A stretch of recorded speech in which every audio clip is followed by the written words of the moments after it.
Class 8 Biology, Chapter 5 Health and Hygiene. Dear students, till now we have come across the definition of health, disease, and what are the factors by which the disease is caused, that is, intrinsic factor, extrinsic factor.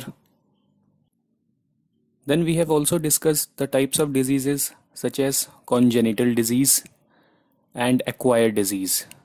We also know that congenital disease is a disease which is present in us right from the birth. For example, hemophilia, thalassemia, which I have already discussed with you people. Then we discussed acquired disease, that is the diseases which develop after birth. Now these acquired diseases can be non-communicable and communicable, and we already discussed the communicable diseases which can transfer from one person to another person. The transfer of disease can occur through bacteria, virus, fungi, protozoa, and worms. And these organisms are also called germs or pathogens. Then a table of communicable diseases has been given on page number 80, where you can see some of the pathogens such as bacteria, fungi, viruses, protozoa, and worms. They are causing certain diseases. Now, how the communicable diseases they are spread? So they can spread through air, water, food, or by direct contact, or by the carriers or the vectors. I'll discuss what is this carrier and vector, but before that, let me tell you some airborne diseases. For example, common cold, measles, influenza, tuberculosis, diphtheria, whooping cough, pneumonia, chickenpox. They are airborne diseases. Means if a person who is infected with such diseases and he comes in contact with some other person, he sneezes or coughs out, then the infecting microorganism, it can transfer from its body to the healthy person's body, and now the healthy person will also catch up with the disease. You might have taken the injections of measles, I guess a couple of years back in our school. Diphtheria is a disease where a person coughs with a sort of barking, as if he is barking. Then whooping cough. So here a person may cough so hard that they can vomit out. And you people are already familiar with the tuberculosis, pneumonia, which are generally the lungs related diseases. Now there are certain other diseases which are spread through the consumption of dirty water. For example, typhoid, dysentery, cholera, and hepatitis.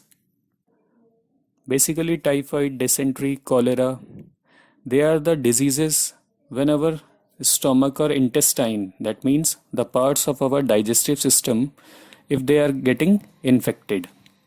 In hepatitis, one's liver gets damaged.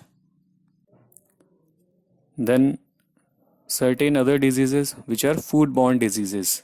So if we are consuming some foul or dirty food, then what will happen? Once again, our digestive system will be under the attack of the microorganisms. And once again, the diseases like cholera, typhoid, polio, amoebiasis, we will be contracted by such diseases. Then certain other diseases, they are spread through the direct contact. Means if infected person, it comes with the direct contact, maybe by shaking the hands with the healthy person, etc. and etc.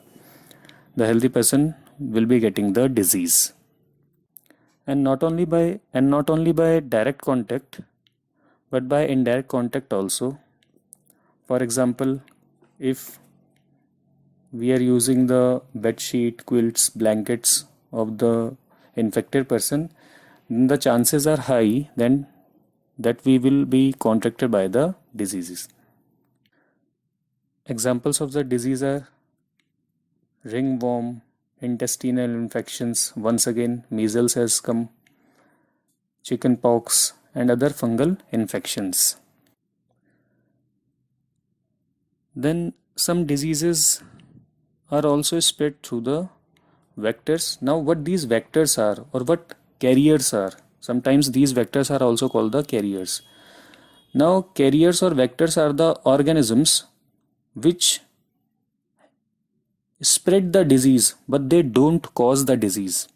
For example, malaria is a disease which is spread by the bite of the female Anopheles mosquito, but it does not cause the disease. Mind it, it does not cause the disease.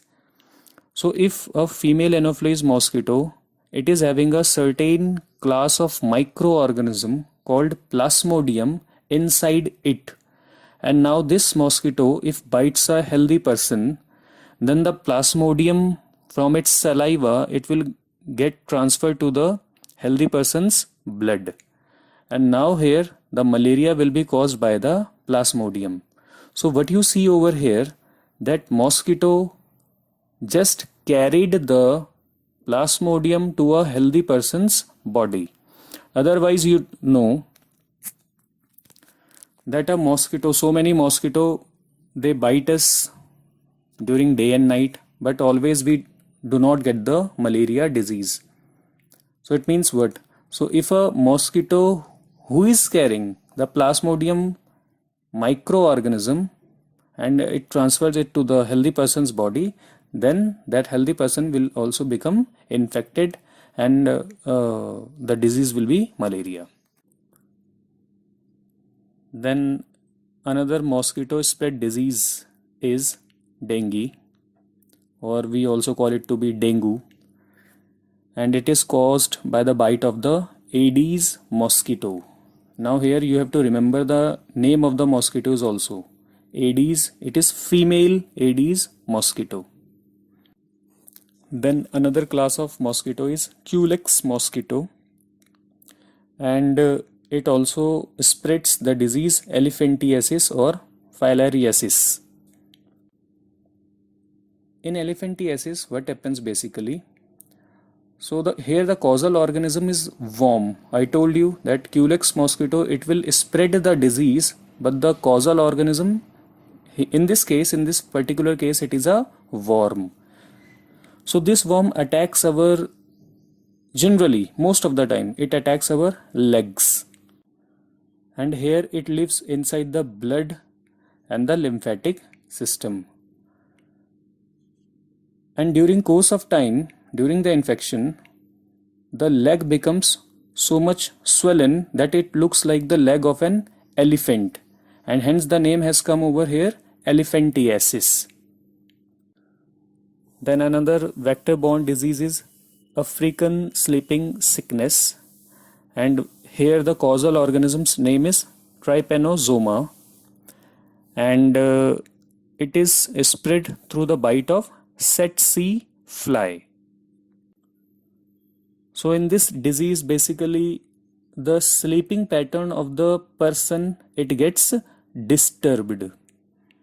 Then another disease is plague, which is caused by the rodents. Basically they are spread by the rodents, and the causal organism is the bacteria. Then there are certain other diseases such as rabies, which is caused by the bite of dogs, but it can also be caused by the bite of other animals such as cats, monkeys, bats, etc. Another name of rabies has been given as hydrophobia. So basically in this disease, what happens? A person having the rabies, he will be scared after seeing the water. It means a person infected with the rabies virus. So if you just show him water, a glass of water, then that person will get scared. Hence the name has come. Hydro means water, phobia means scared of.